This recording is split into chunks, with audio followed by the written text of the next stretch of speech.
The SGPN Fantasy Football Podcast on the Sports Gambling Podcast Network is brought to you by Edge Boost. Edge Boost enables you to double your bet with no interest. Go to sportsgamblingpodcast.com/edge to get started today.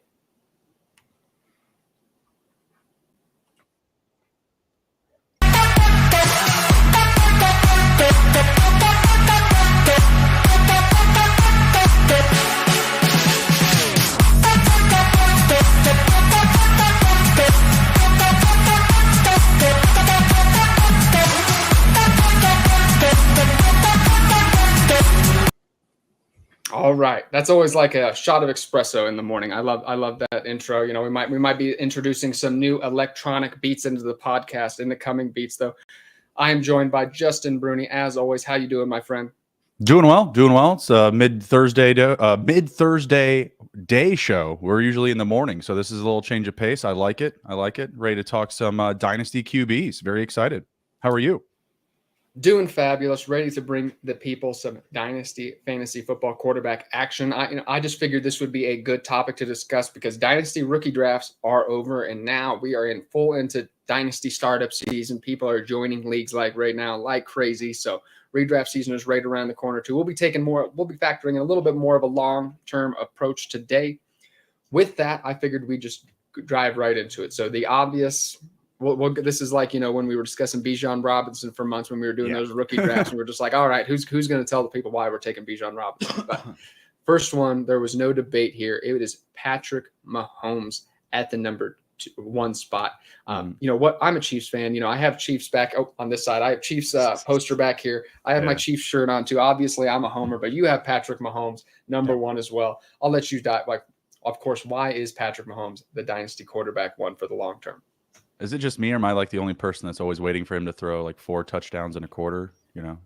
Is there anyone else that that can do that? Not that I know. Yeah, his downfield ability, his downfield accuracy is just off the charts. He's never out of any situation. If you're down by 7 with 20 seconds left in the game on your own 20, that's the quarterback I want going out there to get me in range, to get me a shot, right? As a rookie, before he was even installed as a starter, they were like, you know what? We need a deep shot right here. Mahomie, come here, buddy. Alex Smith isn't going to be able to get this one past 40 yards. We need you for a 70-yard pass real quick, okay? Just one. It's no big deal. You're a rookie. It won't matter. It's not a big thing, right? So he's just always been this guy. And that's really what it is. The accuracy, the deep ball ability, it's just off the charts in comparison to the rest of the group here in the top 2 to 5, right? I think the only person that I feel could be on the same level with him as a passer, and in this coming year, maybe in the next 2 or 3, is Joe Burrow, who I'm also very high on. It's just I really like these stand in the pocket, stand and deliver type of quarterbacks. And outside of that, Mahomes actually has some legs under him. He's not a runner, but he's spry. Let's say, right? He's maybe not going to always be that. He's still a typical like middle-aged quarterback right now in this league. That's got a lot of youth right now. No more Tom Brady, Aaron Rodgers, on the very decline here, probably only a season or 2 left for him. The youth movement is really taking over at the position, and he is at the forefront of it. It's just very hard for me to convince myself that Josh Allen, Jalen Hurts, or Joe Burrow still even have enough wherewithal or backed ability to go ahead of him in rankings, that where I'm just super confident that they're going to be able to leap him in the next 2 to 3 years. I just don't see it happening. So maybe this conversation is a little bit different after this next 2 to 3 year window, but right now it's his league. He owns it. Yep, absolutely. I agree. He's just the safest to perform for the next 3 to 4 years. I think he's going to have a long career. Maybe somebody in the next 3 to 4 years, as he's getting a little bit older and that rushing upside maybe dissipates a little bit. Maybe he's not the fantasy quarterback 1 anymore, but he should be the best quarterback in the NFL for a long time. One stat I was discussing earlier today, he was number 3 in yards per target last season, or yards per attempt last season, I meant. Mm-hmm. And he was number 23 in air yards per target. So what does that mean? So that means he was getting a lot of production on shorter throws. So he was number 3 in average depth of target, where he was throwing downfield, but he was number 3 in yards. So he was producing, but he learned how to play quarterback like a normal person. Like I think last season, 2 years ago, we saw him struggle with that too high safety coverage. That was a little bit new for him. That people were keeping him in the pocket and forcing him to make short throws. That was brand new. So didn't, that was a down year for him in retrospect. And now last year, he was learning how to make reads, not on the run, in the pocket. So, I think, he had some growing pains learning how to play quarterback like a normal person. Now we are watching a guy who can do everything. He can do the circus playground stuff, and he can play quarterback, just like Tom Brady sitting back there in the pocket too. So Patrick Mahomes, obviously the number one guy here. And I think we could even see this value even pole vaulted. We have him at number 1, but like you had said, like the average depth of target wasn't as high, right? Travis Kelce was his guy. They get an explosive weapon in this offense again, like Tyreek Hill. That can all change overnight.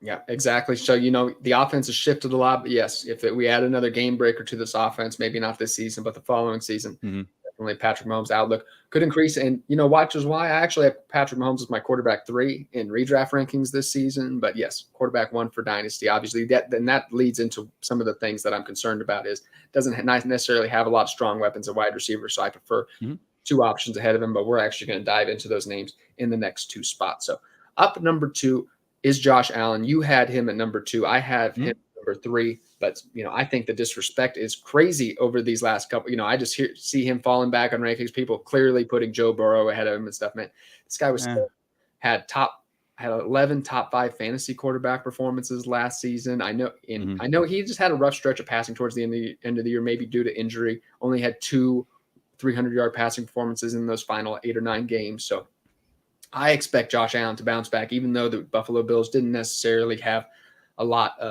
didn't add a lot to their wide receiver room. Gabe Davis is still the number 2 guy there, but with that rushing upside that Patrick Mahomes doesn't necessarily have, Josh Allen, my number 2 quarterback in 2022 and number 3 quarterback, or number in 2023, I should say, and number 3 quarterback in Dynasty long term. I think, he's set up for a 3-year window here with that rushing upside. It's hard to see him falling outside of the top 3 quarterbacks any given year. Yeah, I would have Jalen Hurts ahead of him in redraft, but in Dynasty, I'm just still a little bit more comfortable with Allen based on the body of work that we've seen. And honestly, I know I don't want to oversimplify it, but he just has this big body frame. I trust him to potentially get hurt less than I do Jalen Hurts. Like it's tough to take Josh Allen down. He's a big guy, and when he gets outside of the pocket, he can make some magic happen with his legs or get involved in the play action. I like the weapons around him. I like how they've kind of reinstilled the running game a little bit with Damian Harris. I think that's going to be an underrated ad, come the middle of this season. People are going to be, talking a little bit differently about their run game because they have a little bit more, just more defined roles, right? You have like James Cook that can be more of a speed back, Damian Harris that can, bang down the middle, run hard downhill. And then you have Josh Allen that's going to be involved in that as well. I'm hoping that they can get him more involved in like some direct running type of plays, but it feels like the weapons that they have added around him may peel him back a little bit from running the ball or just needing to, because you have kind of a reliable guy that can finish at the goal line, you feel like, or within the 3 in a Dame Harris, and you don't need to shove your QB1 into the pile maybe as often. So I'm hoping that can happen. I hope he can get a little bit of a boost, but him, Stephon Diggs, Gabe Davis, I know that a lot of people like Dalton Kincaid. I think that they have a good group around him. And while I still think that the Eagles offense is a little bit deeper, I just keep coming back to just his size, his athletic build, and that's just what edges, Allen out of Hurts for me, at least for the number 2 spot. Like I do like both of their next, 2 to 4 year windows. But again, when I'm looking at like the physical traits, I just lean in favor of Allen a little bit more. Maybe it's just a little bit of bias to, physicality, but that's my tiebreaker.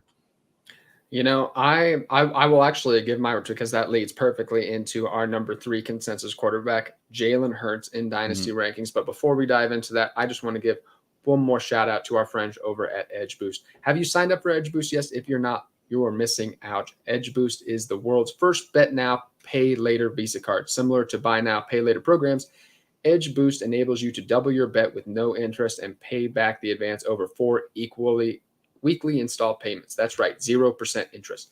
Simply deposit funds into your account, and Edge Boost will match the deposit, so you can use 2 times the funds on any legal sports betting website. Edge currently offers up to $2,500 in advances, up to $2,500 you can add to your bankroll. My Edge Boost double down play of the day is the Golden Knights at +1.5. Go to sportsgamblingpodcast.com/edge to sign up today. That's sportsgamblingpodcast.com/edge. Must be 21 or older to use. Only valid in legally gambling states. Problem gambling? call 1-800-GAMBLER. All right. And we will dive into Jalen Hurts, the number 3 ranked quarterback. And why I have him as my quarterback 2 in Dynasty is just, my goodness. I like to look at Dynasty through a 3-year window, and we have A.J. Brown tied up through most of that. We have Devontae Smith tied up for at least, I think he's tied up through all of that because he has that first year, that 5th-year option on him that they will, looking like they will certainly take. You have Dallas Goedert tied up there.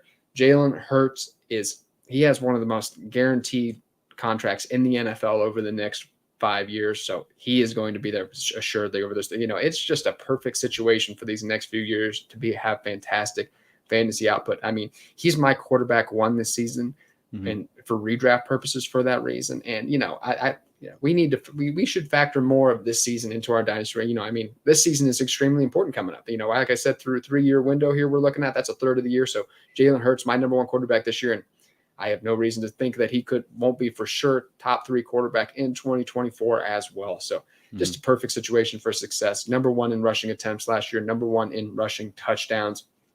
If he stays healthy, I mean, my goodness. I mean, it's for fantasy. I can't. It's hard to really get rid of him in dynasty leagues just because he's so. I mean, it's impossible to trade these top line quarterbacks. They set you up for such great success. So Jalen Hurts, I saw he was number 3 in your rankings as well. Yeah, number 3, and it realistically, and maybe it's just because I have maybe a little bit more exposure to Jalen Hurts, but these top 3 guys, they fall in your lap in a startup, you're going to be feeling really good. Like, I don't think that Jalen Hurts being at number 3 is like a slight to him whatsoever. I just think that these top 3 guys are amazing. He also leads the league in direct runs at the quarterback position, and I think that's what's most deadly about Jalen Hurts is the offense that's built around him and the playbook that's around him. Like, they want him to be schemed up to, like I said, take direct runs, have a very misconception. They don't want to give tells to the defense. Excuse me, I don't know where I was going with that. So it's very hard to predict their play calling, especially with the bevy of running backs that they have now. Rashad Penny, DeAndre Swift, Kenneth Gainwell, Boston Scott. It's going to be absolutely ridiculous to predict who's going to be on the field for which type of plays. Is Jalen Hurts running? Is he giving it off to one of those running backs, or is he just going to pass the ball down the field? And I really like the way that he was able to develop as a passer with the emergence of A.J. Brown. That gives dynasty owners a lot more confidence. We're not having the same conversation before A.J. Brown, that's for certain. So I love what they've built around him. Him missing a little bit of time last year, again, like kind of going to the tie of the physical frame between him and Josh Allen, still concerns me a little bit.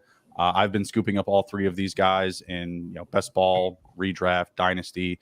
So feel really good about Jalen Hurts' prospects. And like you said, like the guys around him aren't going anywhere. The tie goes to the bigger physical guy for me and Josh Allen over Jalen Hurts. But there's still a lot to like about this guy. Incredibly efficient, a weapon all over the field. You're probably going to see some plays where he lines up at receiver or running back. They're going to run some weird wildcat stuff with him. So elite QB, he's in the top 3 conversation. Yeah, and actually, I looked back. We might have forgotten. You actually have Joe Burrow as the quarterback 3. How do you feel about that? Our quarterback 4 in our consensus rankings. Like I said, I love Joe Burrow. All right. I mean, I understand Joe in dynasty leagues having him ahead. Yeah. Joe Burrow has also weapons around him as well. Jamar Chase, T. Higgins. I guess Joe Mixon's probably coming back. Tyler Boyd. I mean, that's a cohesive group. They've been together for 4 years. Like, it's nice that A.J. Brown got there, within the last 2 into Philly. But Joe Burrow's had these guys since he came into the league. They're a very cohesive group. There was a lot of talk that they weren't going to bring T. Higgins back. Ownership shut that down. Like, come on, why would we be that crazy to let this guy go, right? Well, we've got Joe Burrow. Who needs an offensive line, when you've got Joe Burrow, Jamar Chase, and T. Higgins? That's been the principle of thought over there in Cincinnati. But no, like, Joe Burrow and Patrick Mahomes, to me, are the next shift over to the Tom Brady's, right? The Aaron Rodgers, the Peyton Mannings. So that's what I look at that's what I see when I look at Joe Burrow. The next coming of. I totally agree with that. But here's my big thing with Joe Burrow is this: he's such a good passer. He is right up there with Patrick Mahomes. You are right. Is a quality he was of a passer. The PFF best rated passer last season, 91.0. Oh, well, give Patrick Mahomes, T. Higgins, and Jamar Chase instead of what he was dealing with all season. We'll Oh, see who sure. Oh, sure. Yeah. No, you're 1,000% right. And that's what I hope happens for the Chiefs I in, hope. in the next year or year or two. That Well, would be insane. we'll see. You know what? We're getting off track a little bit here, but I'm ready. Patrick Mahomes has been making his, been steadily increasing his money. He's making a lot of money now. Like all these young quarterbacks that came in behind him, all these young, talented quarterbacks who have been all these teams on rookie contracts like the Bengals, the Eagles, the Bills. It's over now. It's over. You're going to have to pay these guys more than Patrick Mahomes is making. And now you're going to have to deal with those salary cap issues. So I'm looking forward. That's a chess move by the Chiefs. You know what I mean? Like, oh, you want your quarterback to be the highest paid quarterback? Let's crank these numbers up here. I was watching the interview yesterday with Patrick Mahomes. He's like, I don't care about money, legacy, rings. That's what it's all about. Well, of course that gets me going. I love that. But I'm interested. I'm ready for Joe Burrow. That money's not going to fully kick in this season, but by 2024, they're going to be a little cash strapped to keep all these players on the Bengals. So we'll see that goes. We'll probably see some of these wide receiver cores fall off a little bit as these guys start getting paid a little bit. But Joe, go ahead. The only thing I was going to say is that I wanted to really note on is that Joe Burrow also just plays in a much rougher and tougher division. Right now, there's no one that's picking anyone in the AFC West to go over top of the Chiefs. Nobody. That's it. And you wouldn't have the confidence to do it. Maybe the Chargers, but could you buy that? I mean, I know you're a Chiefs fan, but practically, who's taking home that division this year? I mean, I think the AFC West is better than I think that the AFC. I think just because the Chiefs are so good, the AFC West is better than the AFC North, in my opinion. It's just I think it's more competitive. I think the competition levels are very like when you look at the Ravens and the Browns, they're on the come up. The Steelers, maybe they don't have a great quarterback in Kenny Pickett, but Lamar Jackson, Deshaun Watson, Joe Burrow, and then Kenny Pickett. Like if Kenny Pickett takes a step forward, and I mean they were still a 9-8, 8-9 team last season. They still finished with a winning record. So it's tough for me to, like for example, like I did a week 2 bet. The Bengals are going to win week 1, lose week 2 to the Ravens. I just don't see anyone in that division running away with it. Like I see the Chiefs absolutely running away with their division, let alone their conference.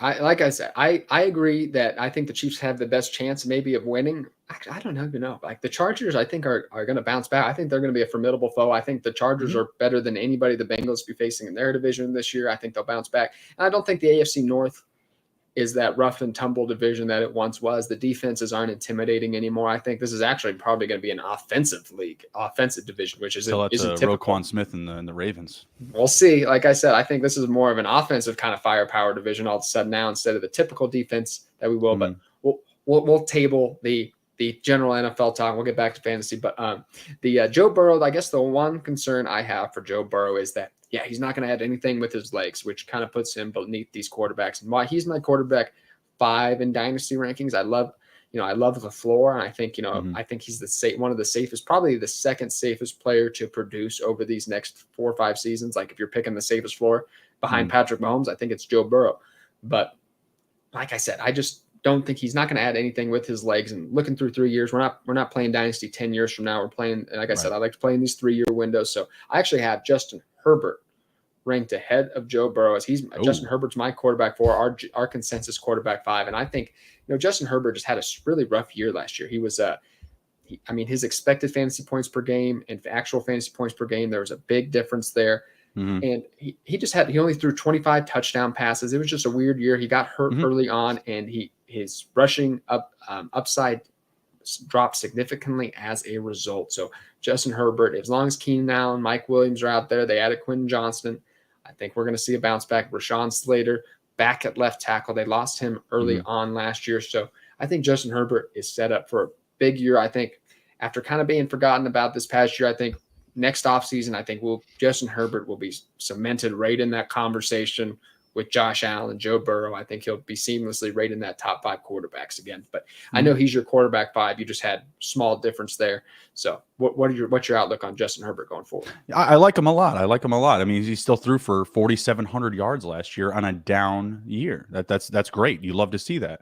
But the weapons around him are they're aging. You know, they're on the decline. Keenan Allen, Mike Williams, like you said. I like the Olive replacements out of Quentin Johnston, potentially Josh Palmer, who we liked last year. I love Gerald Everett at tight end. But when I look around, it's tough for me in that 2 to 3 year window to buy that, you know, the offense for the Bengals can't be just as good, if not better. And I think that him and Joe Burrow, as far as passing acumen goes, you know, I still feel like Joe Burrow is the better player. Like you had said, maybe Herbert has a little bit more rushing upside. I think Joe Burrow can run. I just don't think that they need him or want him to, especially after his rookie season. He was taking actually a lot of QB direct runs. I think it was after his injury, his rookie season, that was kind of halted. They just didn't. They weren't putting it out on the playbook as much. But you know, I remember as a rookie, he was running quite a bit actually, and he was impressive with his legs before getting hurt. I just don't think that either team want either of those guys to run, especially when you have Austin Eckler behind you with the Chargers. So when I look at Joe Burrow and Justin Herbert, the tie goes to the talent around him. I feel like the levels are going to be a little bit higher for the Bengals for the next couple of seasons. Like you said, maybe they do run into cap issues, but I think they recover from that by maybe fading the running back position. I don't think that they're going to pay another running back here in the coming years. I know they just drafted Chase Brown. They have Joe Mixon, who I like, but you know, it feels like he's closer to his way out the door than he is to, you know, getting another deal and staying with his team. So, you know, again, very close for the two. I lean in favor of Burrow just based on the situation. And just the weapons around them. They're very cohesive, and they're also very young. I don't trust Keenan Allen and Mike Williams to help support Justin Herbert through the next 2 to 3 year window. As we saw last season, those guys were issues, you know, being out of the lineup. It wasn't just Justin Herbert being hurt, but the weapons around him not being as strong. And I think that's why we weren't able to get, or why we didn't bring home as many touchdowns. Because again, you look at the passing yards, you look at the attempts. These are all great check marks to hit, but you know, you were still what, QB 7 or 8 last year? Yes. Yeah. He was the quarterback. Oh, my screen's frozen. I can't. That's all held up on yardage. You know what? I don't know his exact finish, but regardless, wherever he finished was all held on yardage, and you still have an Austin Eckler there that can steal the rock in the red zone. So I don't feel like Justin Herbert's like rushing upside is going to like get him more touchdowns or get him more exposure to, you know, getting touches in the red zone or something like that. No, I think that it's great to keep things alive, you know, keep drives alive and stuff like that. But he's going to be used as much as a runner as, you know, Mahomes or Burrow, in my opinion. I think more than Burrow, but I see where you're coming from there. Andrew Robb is checking in with us though. Gents, Superflex, Dynasty League, rookie draft. Who should I take at the 1, 2, and 1, 4? Imagine I need everything for my team.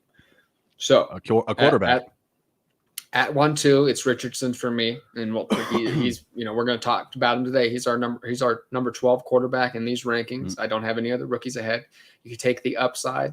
Anthony Richardson, most athletic guy to ever quarterback to ever grace the NFL Combine, and that draft capital was exactly what we were looking for. Colts are a strong landing spot.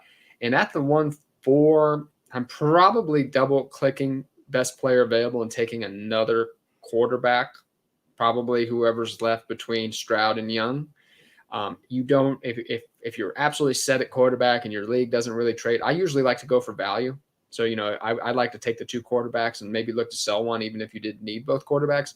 If your league's not a big trading league, I'm fine with taking Gibbs over Stroud or Young. Like I said, I would lean double tapping quarterback, but I don't hate grabbing Gibbs too, especially while his value's at a peak right now. So that's what would be my game plan in that rookie draft. But good luck to you, Andrew. Hopefully you rock that out and enjoy Anthony Richardson, or I don't know, like I said, Bijan Robinson, sometimes he does fall. There's miracles do end up happening like we were talking about on last week's show. But next up is our quarterback 6.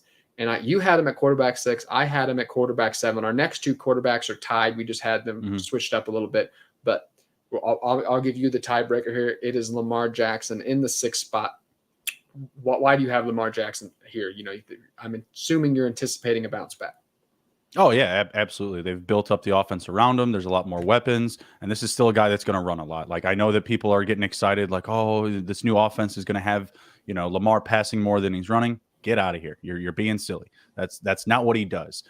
In what do you have? 12 games last season. He was still second in rushing yards at the quarterback position in just 12 games. Like, it was absolutely ridiculous what he can do. I'm excited to see him work with, OBJ, Rashad Bateman again when healthy. So and Mark Andrews, of course.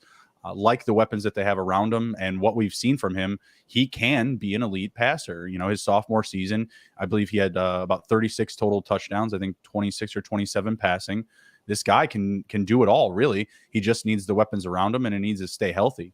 Obviously, the type of style of play does, present more opportunities for potential injury, right? But I feel like he's faded the doubters at this point. Like, I just don't have anything against him. I don't have anything working against him in my rankings. I just like these pocket passers a lot more. I think in some people's rankings, he could be as high as even top 4, but this is a passing league in my eyes. I don't run to the running quarterbacks as much as the average drafter. I like these stand in the pocket and deliver type of guys. And the way that the Ravens are talking, Lamar is going to be that type of player this upcoming season. That's what they're talking about. So, what is Rob saying? Does it affect your rankings if we know he isn't going to run as much? I just don't buy into that. They say he's not going to run as much. It's May. That's coach talk. Like, you're telling me you're going to keep the Lamborghini in the garage all season? I don't think so. Before I dive into it, I just want to give a shout out to our friend over at Shady Rays. Shady Rays is teaming up with SGPN for Shady May. Not only do you get an amazing 50% off, but you also have a chance to win $500. Shady Rays has you covered from the sun to the slopes with premium polarized shades, customizable snow goggles, and much more. If you don't love them, exchange them for a new pair or return them for free within 30 days. There's no risk when you shop with Shady Rays. Their team always has your back. And for our international listeners, Shady Rays has you covered as well with shipping to Canada, Australia, New Zealand, and the United Kingdom.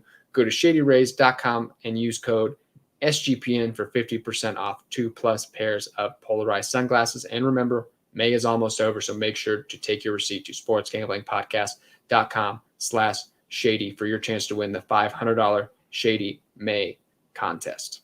And when you make your order, guys, get the case. Get the sunglasses case that comes with it. I took both of mine out of my cart, and then I had to piecemeal with glasses holders that I had at home. I wasn't liking it.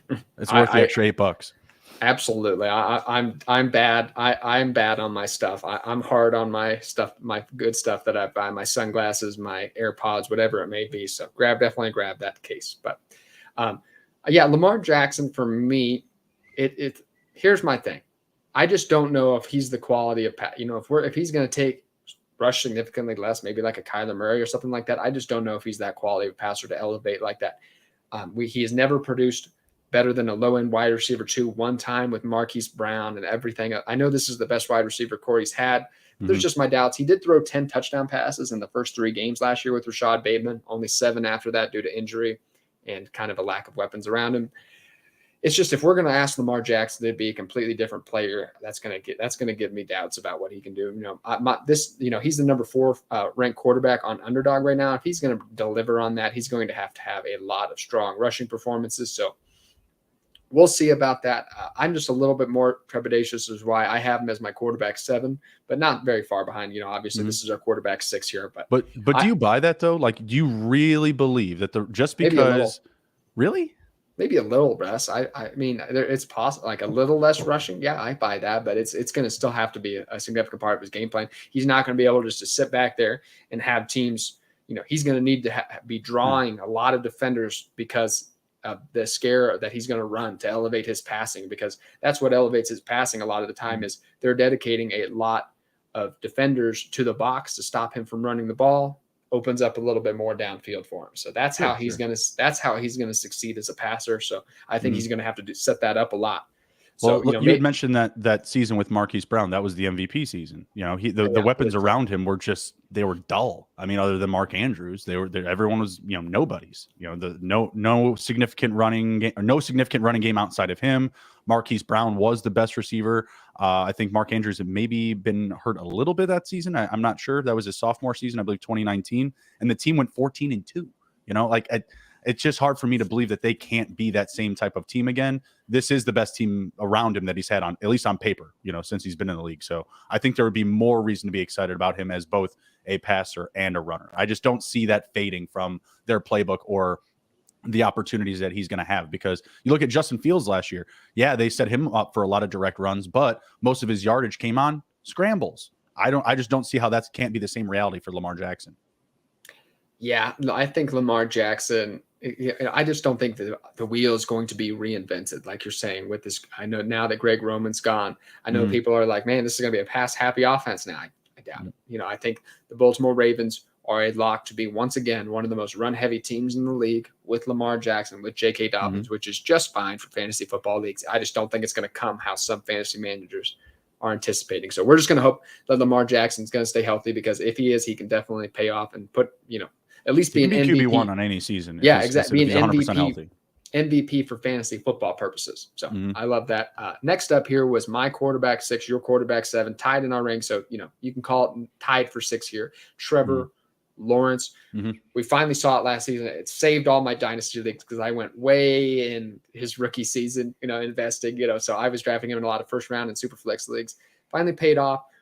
He cut out the interceptions, 8 interceptions the first 8 weeks, only 2 interceptions the final 9 games of the season. So Trevor Lawrence, I love it this year. He's set up for success. Christian Kirk, Evan Ingram, Calvin Ridley, got some.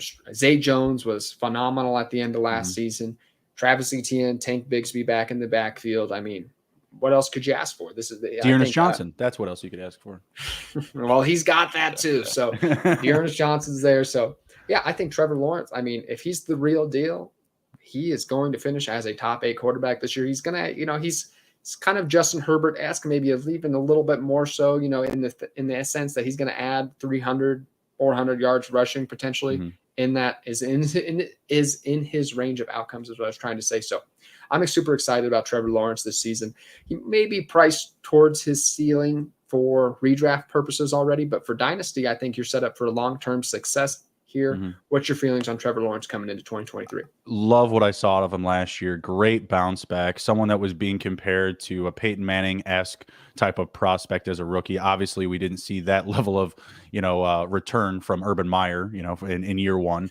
But man, Doug Peterson was able to turn this offense around, able to unlock Trevor Lawrence. I love the weapons around him in this next 2 to 3 year window. I could actually buy him higher than this. I could definitely bring him up to number 5. Just because I really like him a lot. I loved what I saw out of him last year, the turnaround. I think he had about 25 total touchdowns.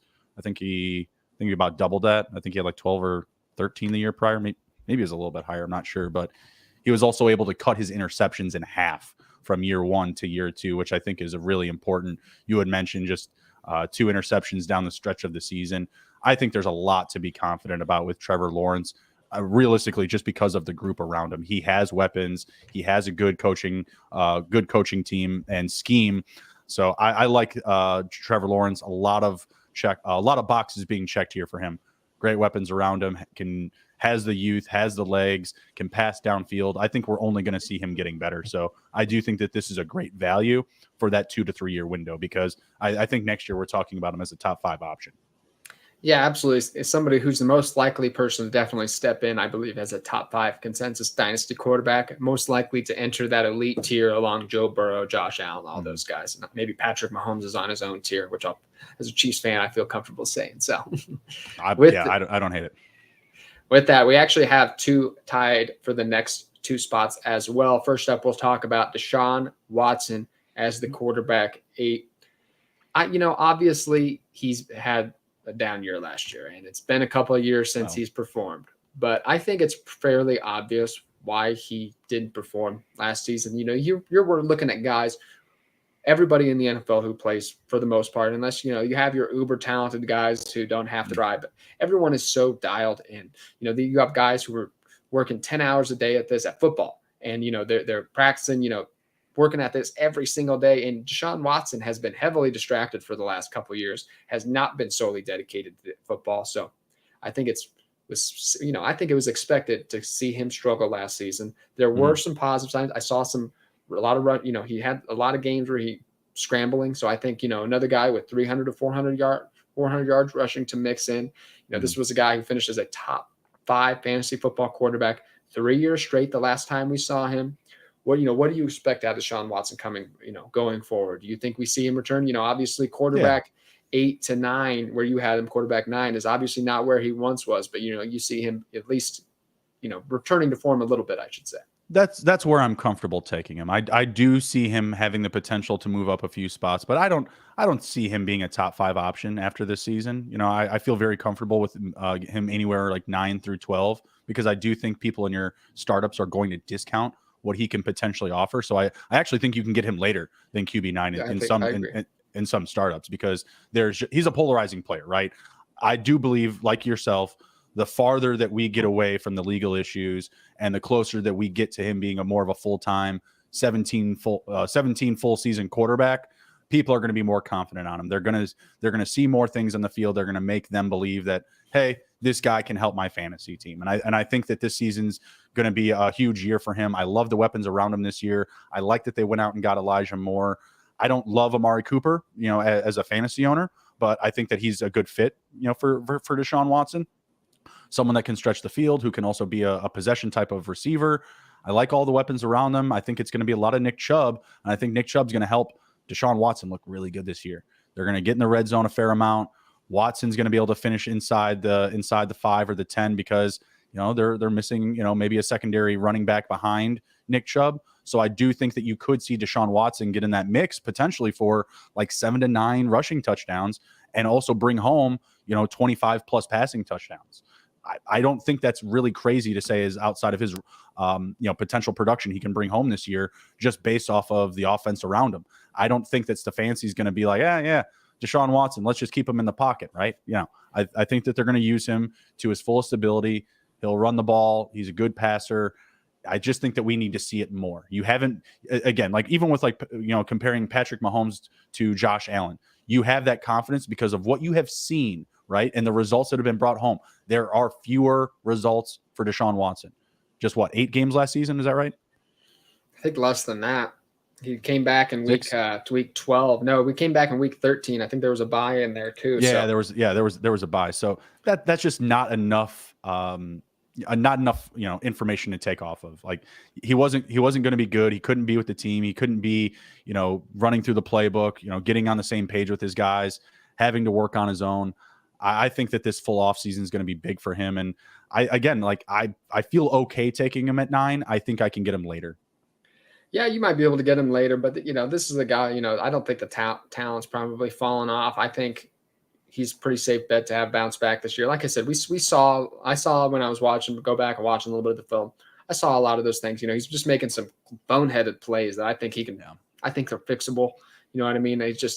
Some wildly inaccurate passes, some bad decisions, that maybe some rust accumulating over those couple years. So I imagine he's still the guy, the incredible pocket evader who just sits back there in the pocket and just shrugs off like 5 or 6 defenders. So Deshaun Watson, somebody I expect to have a bounce back season this year. And next up here, this is somebody you had Justin Fields ahead of Deshaun Watson. I had Justin Fields 1 spot behind Deshaun Watson. I understand that because of the rushing upside. How about you sell the folks on why Justin Fields is your Justin Fields is going to be fantastic going forward?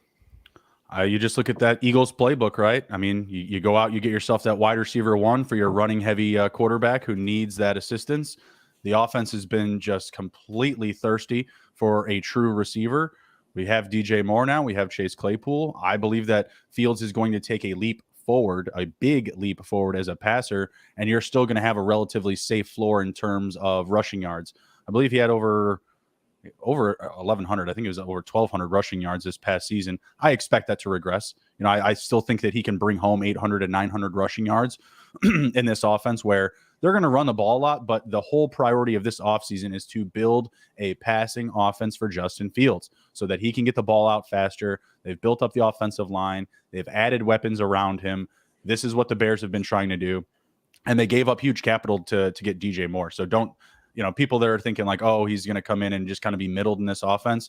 He's going to be used a lot. And this is a guy that has put up very poor or very good stats with very bad quarterbacks. The relationship between those two players is going to benefit both of them immensely. I think that we're going to see a very, very big year from Justin Fields. I could see anywhere from 40 plus total touchdowns, not passing, total touchdowns. And like I said, anywhere from that, like 800 to 1,000 yards rushing still. And that's a regression from last year. I love the rushing upside. I think he's in for a fantastic year. It's just, man, for real life purposes going forward, anytime Justin Fields steps on the field, he's going to be a fantastic fantasy football player. Just for real life purposes for Dynasty, he is going to have to be a better passer, obviously, than he was last year. And of course, the weapons didn't do him any favors, but he was player profiler does these accuracy ratings, and it's a person, hand judging, watching film and judging the quality of the pass and giving it a rating. So it's not an exact science or anything, but bottom of the league in that category, bottom of the league in true completion percentage, bottom of the league in QBR, or not QBR, passer rating. It's just, or one of those stats I was looking at it. It's just, he's a lot to overcome. I think if anybody can do it, Justin Fields. I think that just kind of shows maybe he's a much developed passer than somebody like Anthony Richardson too. So, that's a little maybe reason to be trepidatious about Anthony Richardson too. But I think, yes, DJ Moore was a great start in setting Justin Fields up for success. So yeah, I think this sounds about right. I prefer just Sean Watson just because I think, you were talking about, while I disagree with you, of course I prefer those running quarterbacks for fantasy leagues. I understand why you like those pocket passers though, like you were saying, because they give you kind of that safer floor. We know what we're expecting out of them. Where Justin Fields, kind of a high risk, high reward. There's an erratic range of outcomes that could end up happening. But I do like the Chicago offense to be a lot better this season. I just like to see those pass attempts per game creep up a little bit. Him develop. That's absolutely going to happen. That's again the whole playbook from this offseason. You don't give up the first pick in the draft for a player that you're not going to use a lot. And I just also firmly believe that their improvements on the offensive line are going to help Justin Fields immensely. He had no time to throw, man. He was running for his life. I think he led the league in quarterback scrambles last year. You couldn't get to Mississippi before he was under pressure. I'm telling you, and the guy was on his back all of last year. Honestly, that's what's the biggest concern for me is protecting him. If they don't protect him as well, if they don't improve in protecting him from last season, he's probably out by week 10. Because the guy was literally just pulling himself up off the ground almost every other play last year. He was laying there for the extra 3 seconds. Bears fans are always scared. They're just always scared this guy wasn't going to get up. Yeah, the Cam Newton kind of treatment that he got over a couple of years there. Who did you guys take in the first round, the Bears, with your first pick? Was it Darnell Wright? Yeah, okay, that's what I thought. Yeah, you took a tackle. That was a great pick for Justin Fields. So hopefully that offensive line is improving. Next up here, our quarterback 10 is Kyler Murray.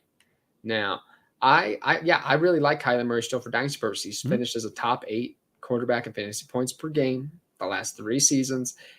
Obviously the criticisms come when we think about the work ethic, potentially the video games, I guess, you know what I mean? Too much video games. And then, when you watched him struggle as a passer last year, he's dialing back that running a little bit, it seems. And he struggled as a pure passer, more of a pure passer last season. However, when you look at the landscape around the league, he's clearly, he's not going anywhere. He's going to be a starter in this league for the foreseeable future.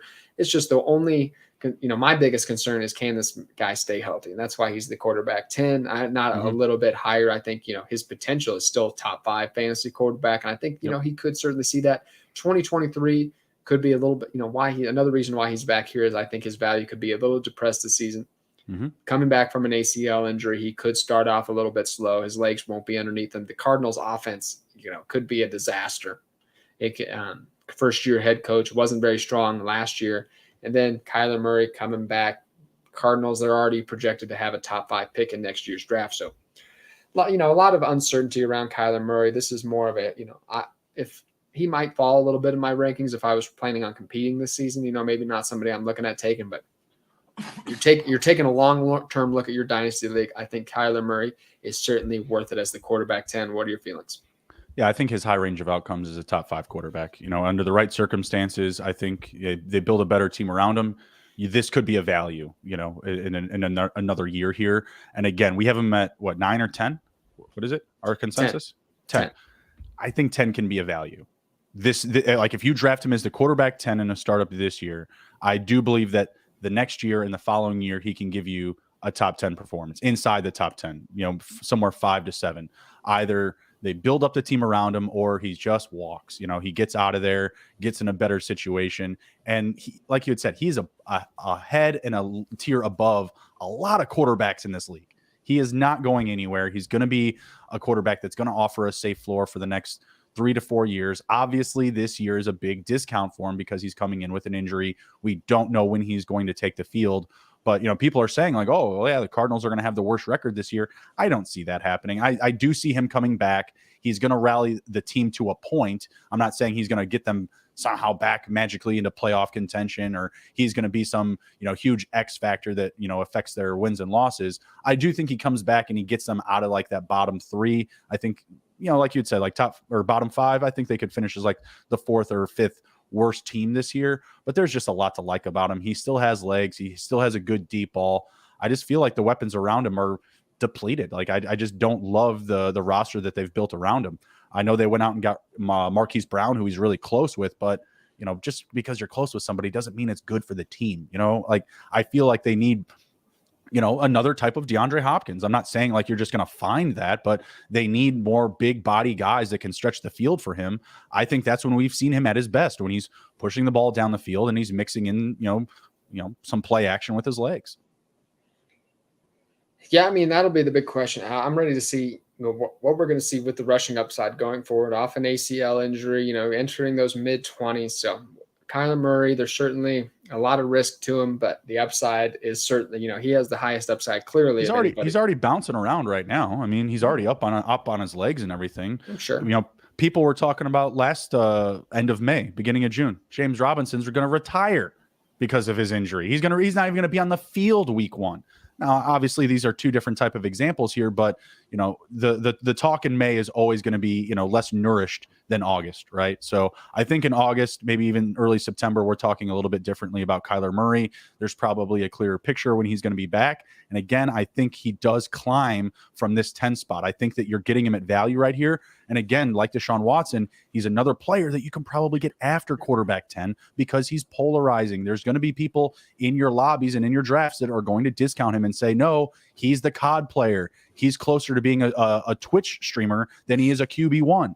That's not the belief or thought of belief that I have in him. I still think that he can be a potential, top 5 QB in this league. Last season coming in, he was my QB5 in Dynasty.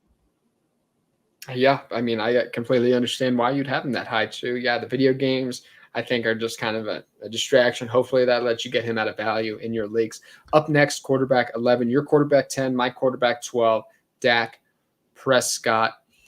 I think Dak Prescott, the first feelings I have, I think safe floor. We know what we're going to get for the next few years. Mm-hmm. Just not, there's just not really like a high range of outcomes where I see him like finishing as a perennial top 5, top 6 quarterback. I think he's going to settle in probably into that low quarterback 1, very, very high quarterback 2 range, probably each season. Of course, CeeDee Lamb is there. They lost Dalton Schultz, added Brandon Cooks. Michael Gallup could be a little bit healthier this season. So Dak Prescott, the big concern for fantasy is I would say that, he hasn't had over 200 yards rushing since 2019. Those touchdowns, those rushing yards have dissipated in recent years. Probably aren't coming back at this stage, probably settling into more of a pocket passer type role. But I mean, it's hard to know what we get from Dak Prescott. Sometimes he looks like one of the best pure passers in the NFL. A couple seasons ago before he broke his ankle, I mean, he was throwing for nearly 500 yards, had 400-yard passing performances. So, what are your feelings on Dak Prescott and what we should expect for the next couple of years? I think he has a good 2 to 3 year window. I don't know if I would want him outside of that. He's, I believe, 29. So I'm putting him up to like 34 or 35, I believe, for his career. I think that's when he's probably going to park it. So this pick for me in this range is more a win now type of option. I'm not investing in him for long term. I like this position where I'm getting, especially like in a super flex, right? Like I could potentially be getting, my first guy at value and then maybe drafting, someone that a little bit younger, in the, QB2 territory. Or I'm settling, with one of those top options and maybe like a Burrow or a Herbert, and then coming back and saying, you know what, I like this veteran. I like his situation in Dallas. I know that they're going to pass a lot. And like you said, we know what we're going to get out of him, right? So it's kind of like a win now type of pick. I'm willing to put him in that top 12 conversation because I value him immensely for this season. And next season specifically, I think he is of high value. But beyond that, I feel like there is going to be a bit of a dip. I feel like that he's going to fall off the shelf some. So I'm willing to buy in him for these next 2 seasons, and then I'm probably trying to check out. Or if I do see like some really crazy run of stats or production from him, I can dish him off. Yeah, like I said, I think you're going to get what you're going to get these next couple years. I totally agree with what you said. And yeah, maybe somebody who, if he has a couple great weeks, somebody who looks to get off of, just because, like I said, the super high range of outcomes without that rushing upside and Dak Prescott just not being the quality of passer that some of these elite quarterbacks are. It's probably going to settle more as a top 12, top 10 to 15 quarterback in these. I have a question for you, because this is something that I'm seeing a lot, like on Twitter and on Reddit. Do you believe that Dallas is going to be a run-heavy team or a pass-heavy team this upcoming season? I mean, it really depends. It's probably going to be very balanced. I mean, you can see arguments for both sides, but what I should say is this: I know Dak Prescott isn't going to take on a super, super high volume passing role. So I think at worst it's going to be balanced. And if they add somebody, like if they add back Ezekiel Elliott later this offseason, then I think you could be looking at a very rush-heavy attack. So I think it could be balanced to lean toward more run-heavy. But I'm in the boat that they're going to pass a lot, and that's just kind of what I've seen, and maybe that's where I differentiate with people. Is I look at this offense and see they're going to pass a lot. Like, I just don't think that Tony Pollard, coming off of even his injury, they're trying to give him 20 rushing attempts a game.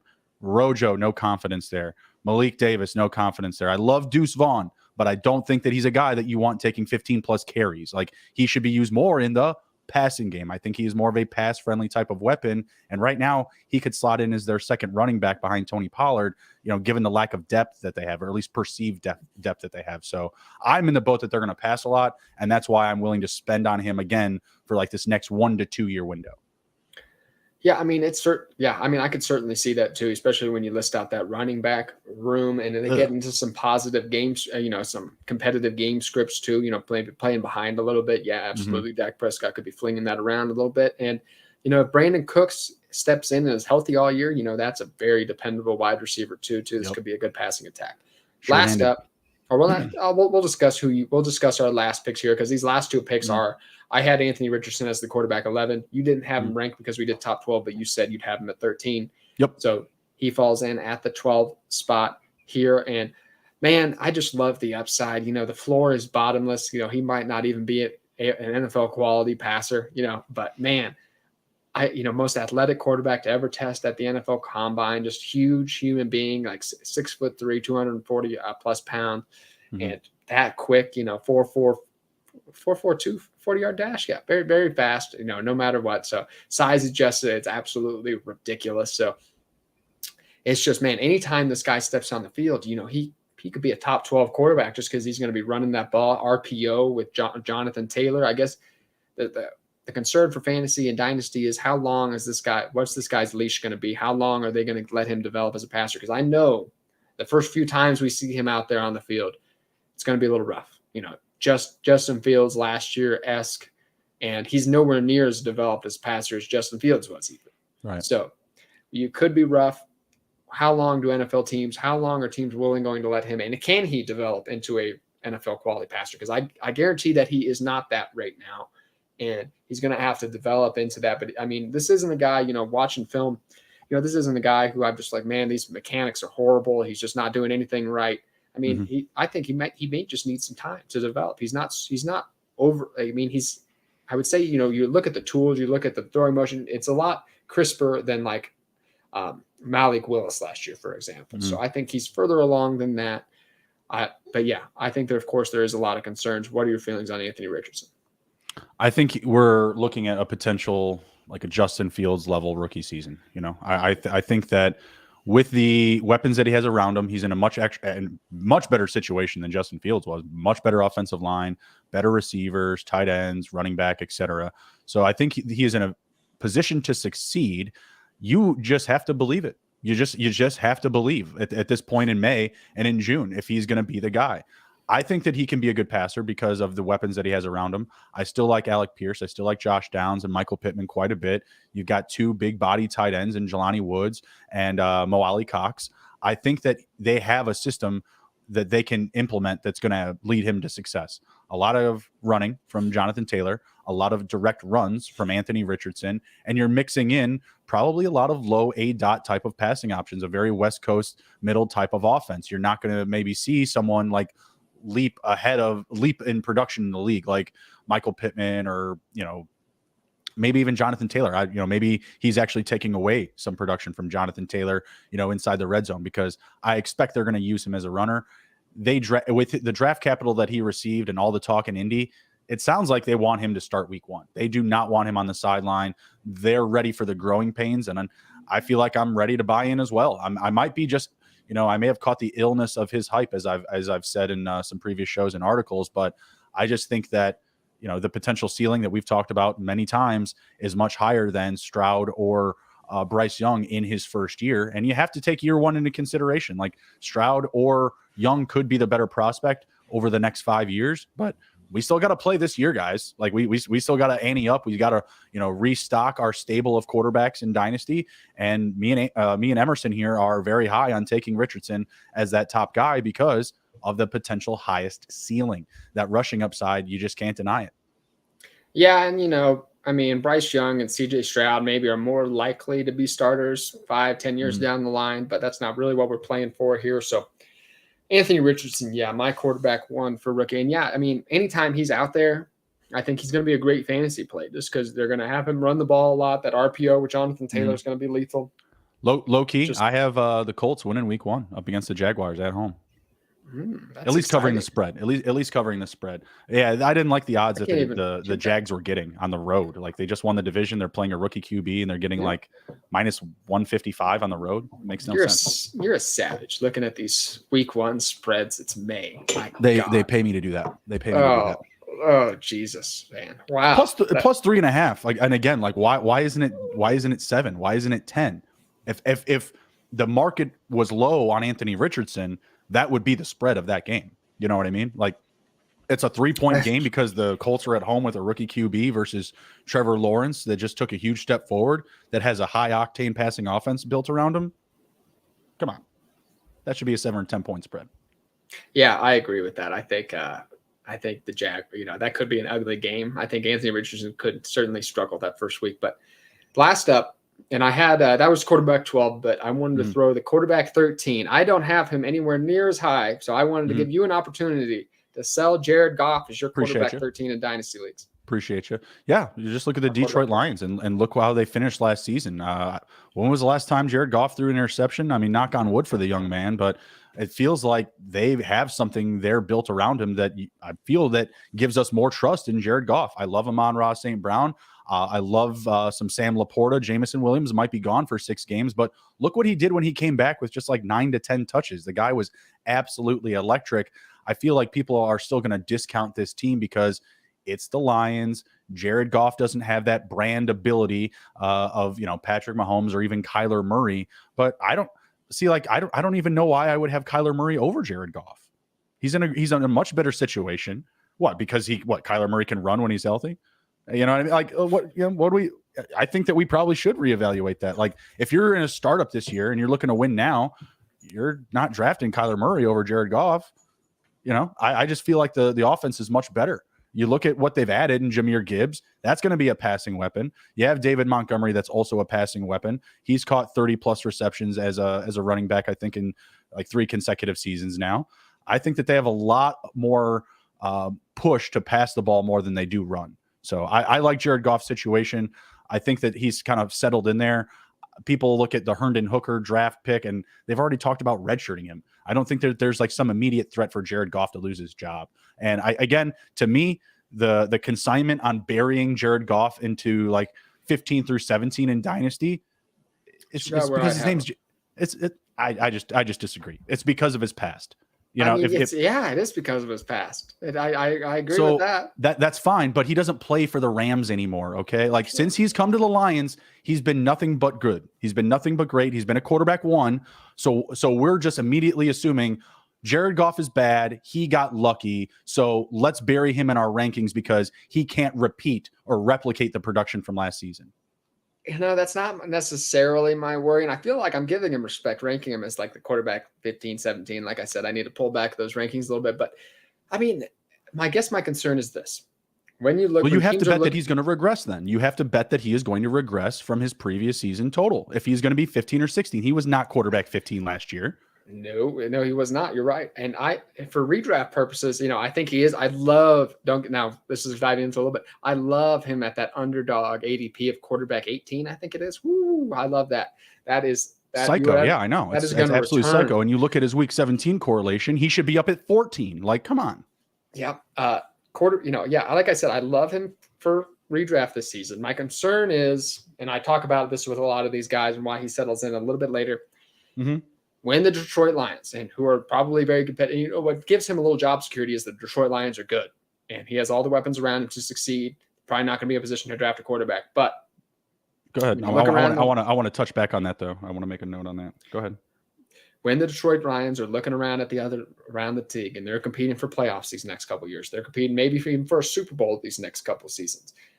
When you look around, it's Patrick Mahomes, Joe Burrow, all these teams. It's just, man, it's like you're the Detroit Lions. You have this great team set up around Jared Goff. It's just like man, it's just the quarterback has such a margin for error. Like the Kansas City Chiefs roster is so much worse actually than the Detroit Lions. When you just look at the starters, not so much worse, but it's, you take the Detroit Lions team, but Patrick Mahomes elevates them so much. So does Detroit in these next couple seasons think to themselves, man, if we just had somebody who was a little bit better than Jared Goff, you know what I mean? Or just a little bit, So again, he finished as quarterback 7 last year, and in the NFC, fantasy, right? Yes, in fantasy, and in the NFC, that puts him at quarterback 4.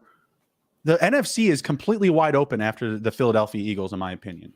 So again, kind of back to the Kyler Murray situation. We just said Jared Goff, he has a very good team built around him. Kyler Murray does not. He does not have a good team of weapons around him. So again, I'm almost questioning myself having Kyler Murray ahead of him because, again, I see the high range of outcomes for Kyler Murray, but it's all going to be on him.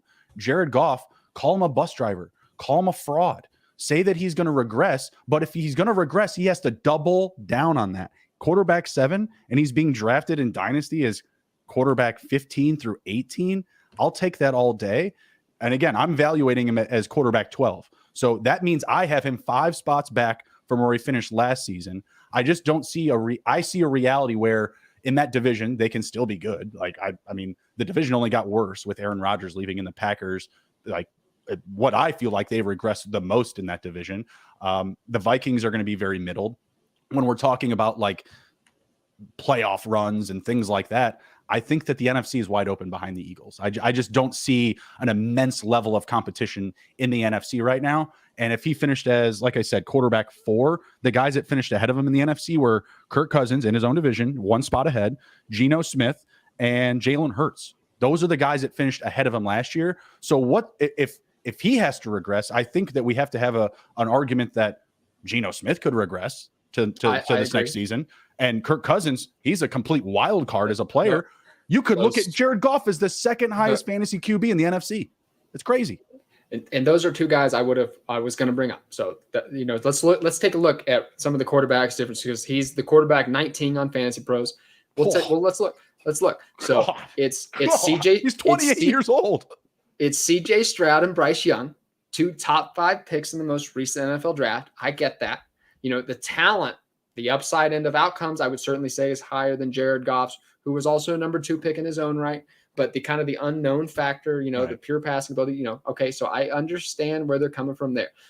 Also, we have Tua, the weapons there, very talented pure passer. You have Jared Goff ahead of Tua as well. Tua could die on any play, yeah. That's very true. Knock on wood, I don't want that to happen. I'm not banging that drum.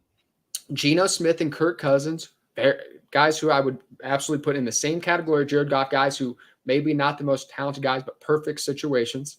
So the similar guys in that regard to me. And then Daniel Jones as well ahead of Jared Goff. And all those guys, while I know you have Jared Goff ahead, I understand the argument for every one of those guys ahead of Jared Goff. I get it. But it is close. But you're just not having it. You're like Jared Goff. I'm sorry. I'm convincing myself that I probably need to put him over. Like I said, at least Kyler Murray. I love that. So I understand why each of those guys actually would be ahead of Jared Goff. I know it's because of the past, but we've seen Jared Goff play poorly. It's just Jared Goff, how bad he is under pressure. I have one for you. Jared Goff or Derek Carr long term? Oh, well, Jared Goff. Okay. I like Jared Goff more. Yeah, okay. I'm assuming that you're going to take. I'm just going through the NFC here. So Jared Goff or Kirk Cousins? Who would you take? It's. I mean that's too tough. close. I mean, too close. Very close. Okay. Kirk Cousins by an inch. Kirk Cousins by an inch. That's exactly how it ended last season. So Jared Goff or any Tampa QB? Jared Goff or any Atlanta QB? Jared Goff. Jared Goff or Sam Howell or any or Jacoby Brissett? Are you going Dan Jones over Jared Goff? It's very that one's almost too close to call. I would get in fantasy this season Daniel Jones. Goff's gonna have better stats in my opinion. Just better totals. Rushing is gonna edge even with the rushing, I still think that he still outbeats Daniel Jones. Daniel Jones coming off a career season finished 5 spots behind Jared Goff this past season. Jared Goff or Dak Prescott? Dak Prescott by a little bit, not by much. He's like I think Goff is 1 year younger, so it's I can see that being close. Geno or Jared Goff? That one's too close. I couldn't pick one. Like, do you know who the San Francisco 49ers quarterback is going to be this season? Apparently, it's going to be Brock Purdy. To my surprise, I was Brock Purdy or Jared Goff. Jared Goff. All right, you see where I'm going here. Like you're picking Jared Goff over the majority of the NFC QBs. I get it. Last two, Matt Stafford and Kyler Murray. Kyler Murray, Jared Goff over Matt Stafford. Okay, so you took Jared Goff essentially over the majority of the quarterbacks in at least the NFC. So there you go. I think Jared Goff is a starter in this league. I just don't know how long. Sometimes those guys in his category mix around a little bit. Right. I know they drafted a 52-year-old quarterback to come in red shirt. So I don't think he's a threat. I think Hendon Hooker's a long-term backup in this league. But we'll wrap it up. I'm going to before we do our little send-off, I just want to give one more final shout out to our friends over at Edge Boost. The double down play of the day, remember, is the Golden Knights plus 1.5. Edge Boost enables you to double your bet with no interest. Go to sportsgamblingpodcast.com/edge to sign up today. That's sportsgamblingpodcast.com/edge. Good stuff. And if you wouldn't mind, if you were still listening at this point in the show, make sure you subscribe, YouTube, Spotify, Apple Podcasts. We really, really appreciate it. Justin, anything exciting going on with the SGPN network this week? Me and Andrew are doing our 3rd cardio draft tonight. I will be back on the bike. We're going to be taking a ride, doing some exercise, doing some drafting. It's going to be good stuff. Come back tonight around 9 p.m. Eastern, same place. All right, I love it. Yeah, and we'll maybe a little running back preview maybe this Sunday. All right, well. I like it. So we'll see you in a few days, everybody. Check back with Andrew and Justin tonight while they're doing their crazy. These guys, D-Gens is as far as can be with their gambling, underdog. Now they're biking too, so there's a lot going on there. Enjoy it, everyone, and enjoy the rest of your Thursday as well. Thanks so much for joining us.